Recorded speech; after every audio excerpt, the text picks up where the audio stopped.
And now to matters health.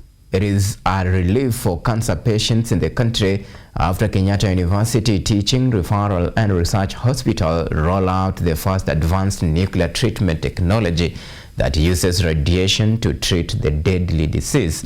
And as KUTV's Moses Masha reports, experts say that the therapy is safe and more effective than conventional methods, although its high cost may be a major barrier for many patients. For the first time in the Kenya's history and the entire East African region, the Kenyatta University Teaching, Referral and Research Hospital KUTRRH has begun administering diagnostic and therapeutic nuclear medicine, which involves injecting radioactive drugs directly into cancerous tumors.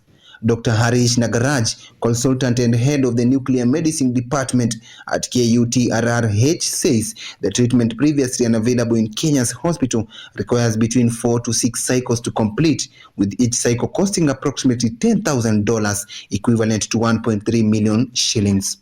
I mean, like, you see, this cancer treatment is always advancing. So where we were like 5 years back and where we are currently now is different.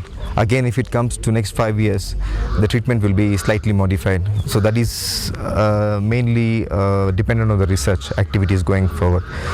Because if we have a newer kind of molecule which is helping the patients, it might actually be beneficial both for the country and the Ministry of Health, because the amount of money is spent on cancer treatment, you need to see the outcomes.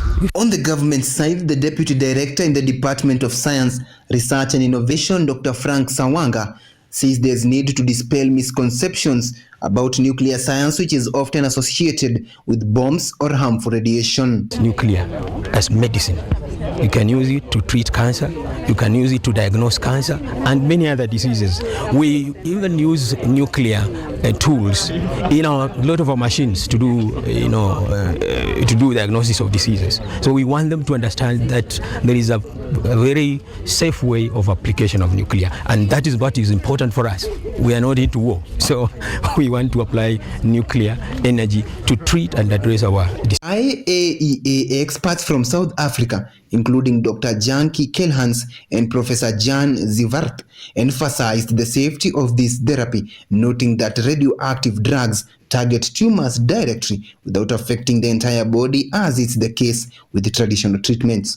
This is really one of the safest, and we have a very strong methods to test the quality of the products, even more so than other treatments, and so we are very sure it's very safe.